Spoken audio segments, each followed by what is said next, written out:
The Premier Lacrosse League and Women's Lacrosse League, co-founded by this man, a 5-year extension of media rights with none other than ESPN, which includes all PLL and WLL regular season playoff and championship games. And ESPN has a little taste as well, a little piece of it. Paul Rabil is here, everybody. Yes. Yeah, man. Congrats on everything going on with you, brother. Thank you. Is this what you envisioned when this whole... When did you first say, I need to do something about this? When did that happen? My brother and I got together maybe in 2017 because the league I was playing at the time was called Major League Lacrosse, and they were doing a new commissioner search. Mm-hmm. And we were sort of like, all right, this is interesting to us because we believe that for whatever reason, professional lacrosse hadn't caught on like the UFC and MLS did in the 2000s, because professional lacrosse had started at the same time. Yes. And those two leagues were catching on via new media and better storytelling. Mm-hmm. And both of them are different, right? Individual sports league and then MLS's challenge today is still like competing with the tier 1 leagues of the Premier League in England and La Liga in Spain and American attention to professional soccer. So we are the tier 1 property in this discipline across the world, and it wasn't working. So we approached Major League Lacrosse and was like, hey, have we considered potentially rebuilding the way that the front office works? Because here are our ideas.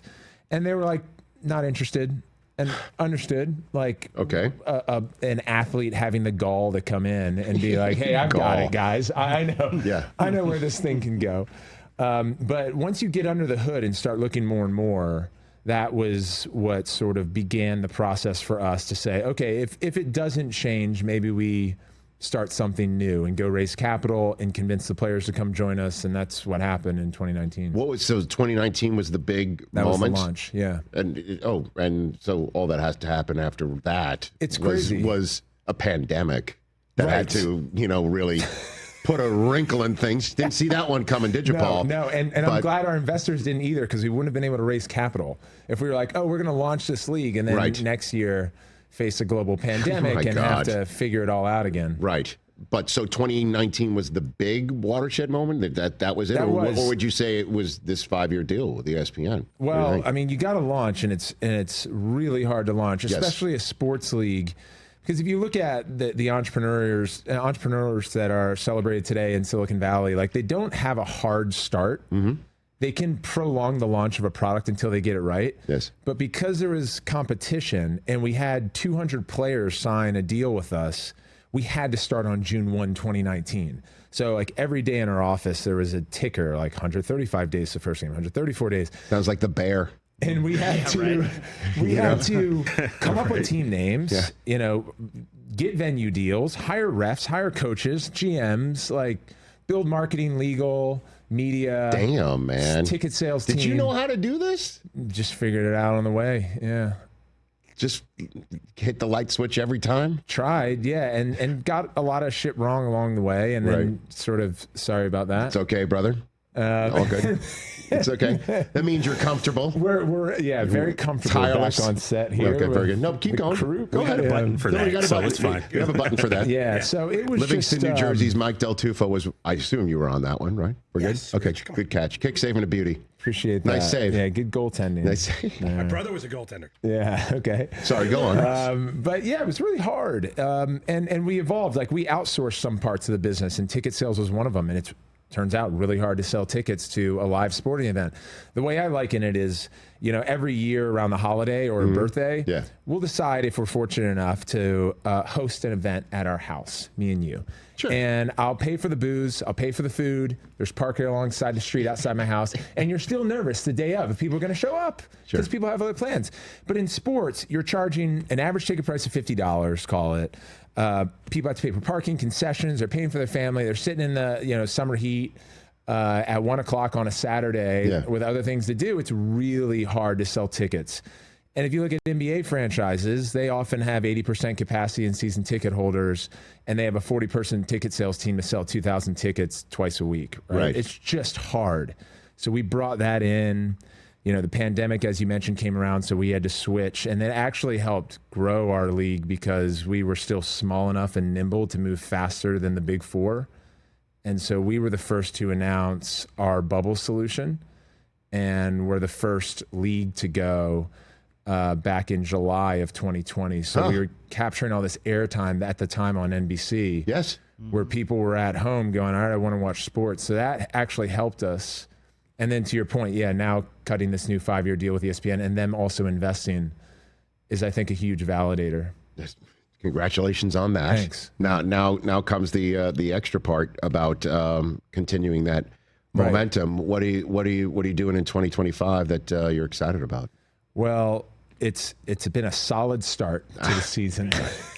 Nice. Nice. Okay. Call back. Paul Rabil calling back. I like it. We're halfway through. I hope it's better than that, Paul. Yeah.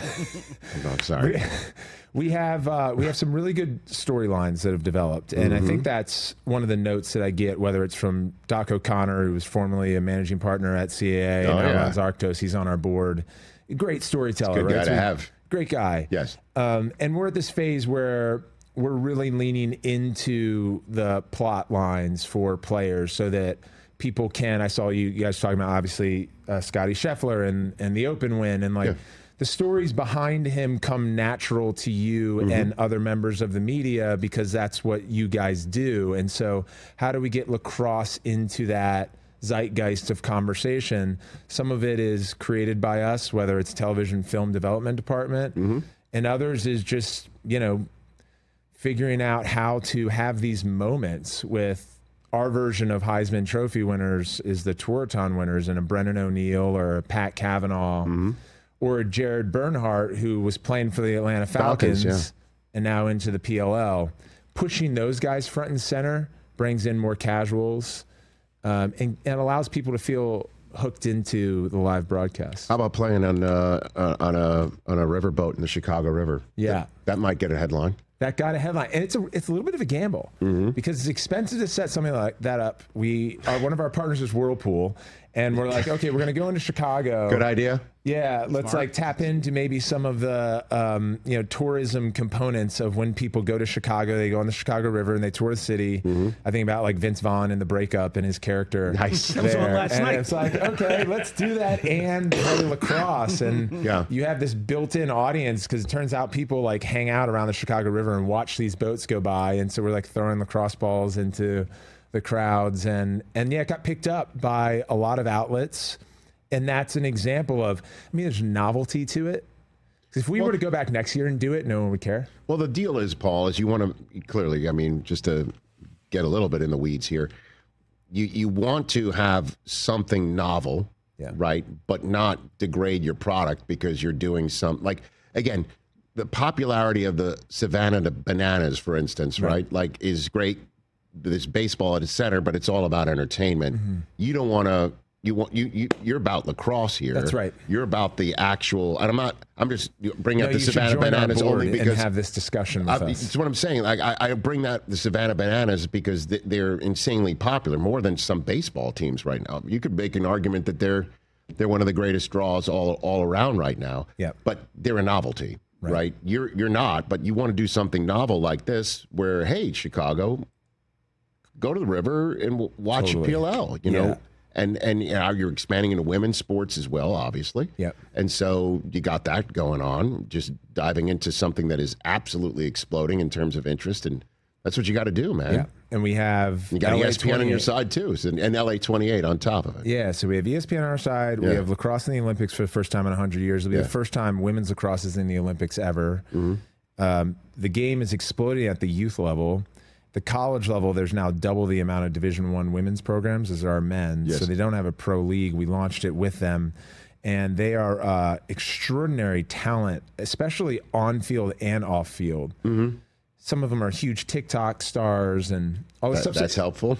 It helps. That's great. But to your point, I think we have to find that balance, right? I know TJ loves the WWE, and we talked about it last time I was on the show, and I grew up watching it and sort of understanding Paul Heyman and the way that you can blend sports and entertainment.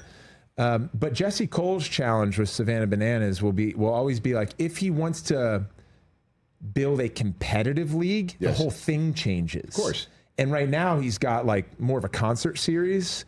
So you've got to stick to that scarcity in a way. But I know he's building more teams, and once you venture into what you said, our core product is the competition on the field. Yes. And these guys and girls, they commit their lives to it, and they're the best at what they do, and that's why people watch. And that has to be the main thing. Got Paul Rabil here on the Rich Eisen Show.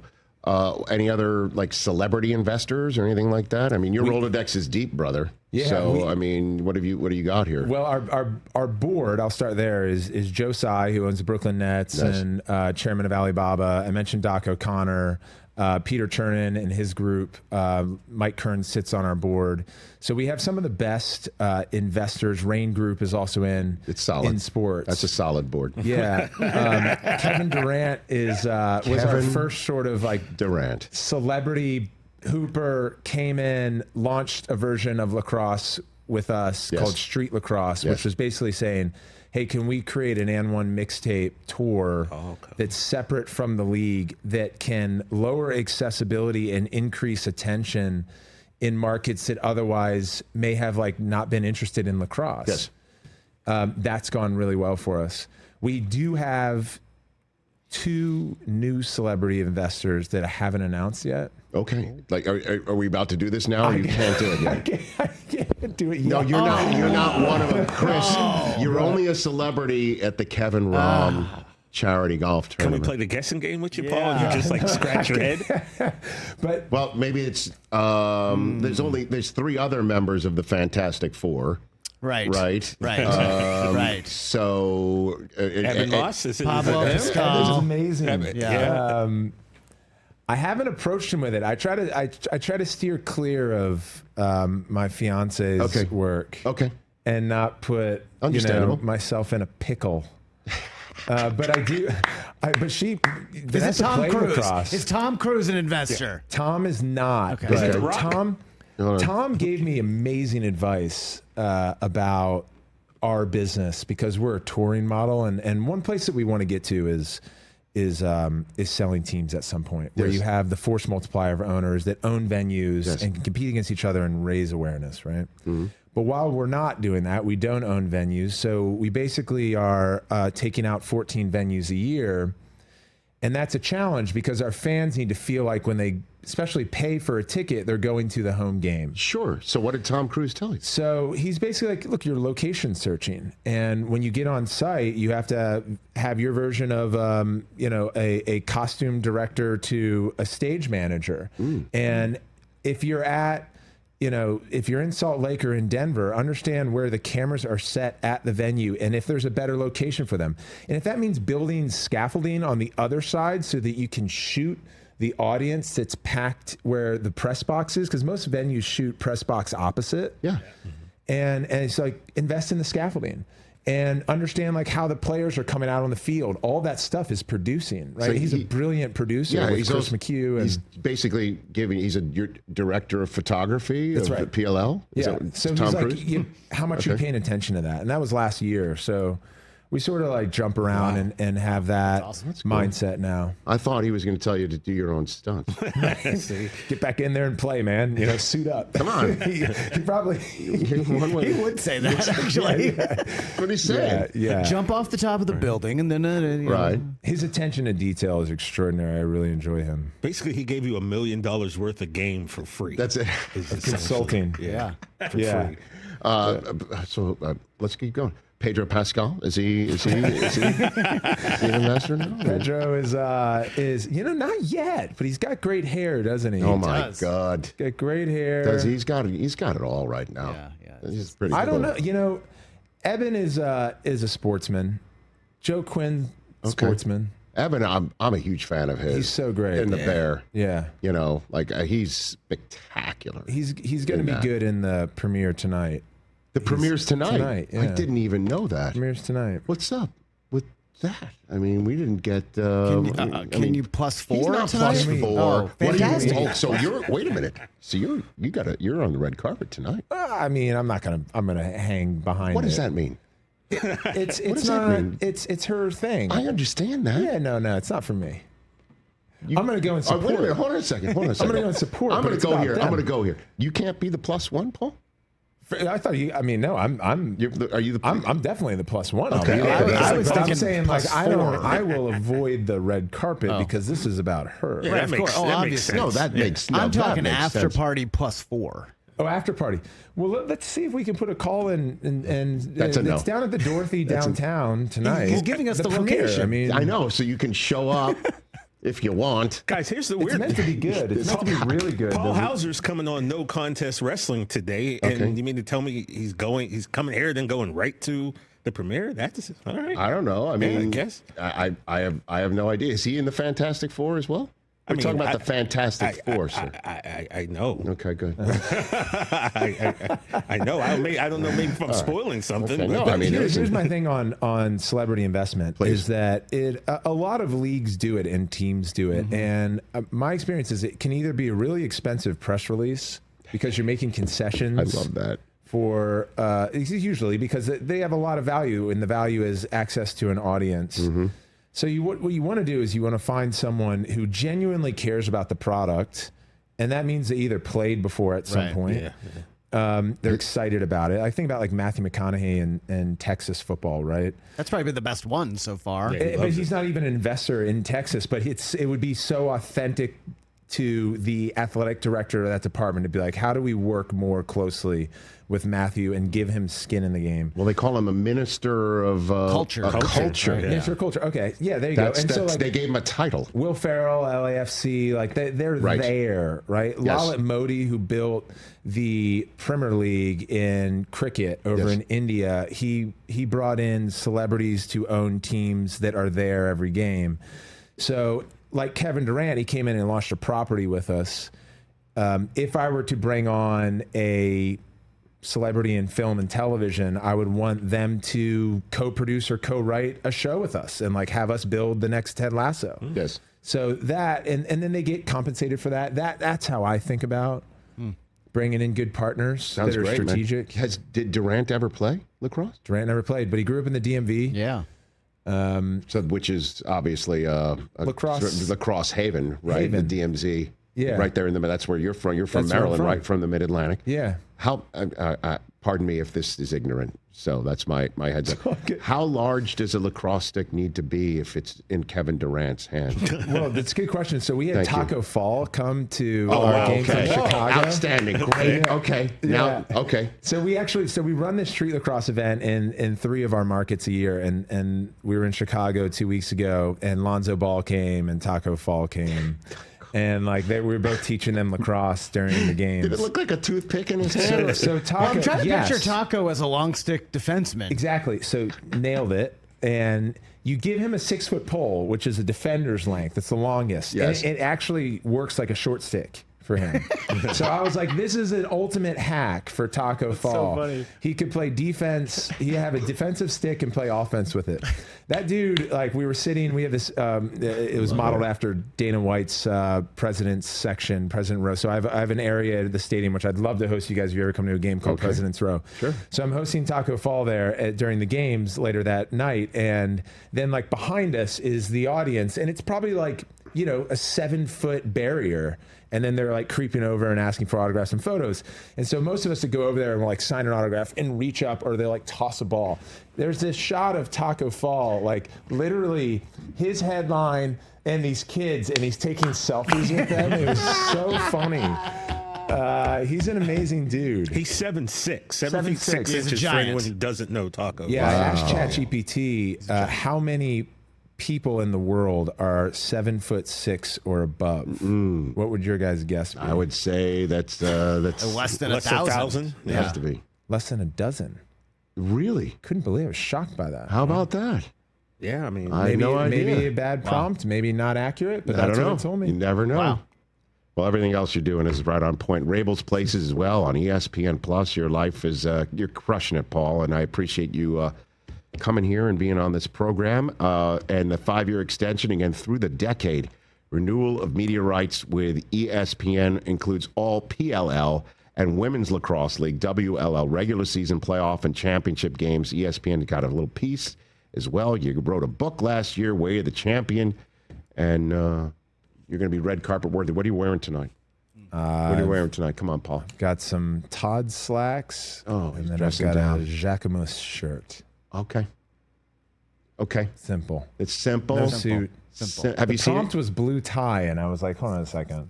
Well, I'm yeah. not going to be. Have you seen the movie That's yet? the color scheme. I haven't. Okay, cool. No, neither has Vanessa. I am really. Yeah. Okay. So it's superstitious, I think. So Okay, that's great. The trailer I it saw looks amazing. Superman yesterday, and they had a trailer Looks amazing. beforehand for it. It looks incredible. Corn Sweat came to one of our games. Oh yeah. Yeah, he's a Philly boy. He was awesome. Superman was great. You saw Superman yesterday? I haven't did. seen it I did yet. too. It was awesome. Yeah, it was amazing. Anyway, guys, I love being here, and I Anytime. truly meant it. When Lacrosse makes it into the zeitgeist, I mean like Rich Eisen Show. We're coming. You guys talking about lacrosse. We are. And that's how I think about goals when I talk to our board. We can look at like what we call OKRs and stuff, but ultimately, I want to you be a guys are celebrity great. investor. You got to be a celebrity first. Oh.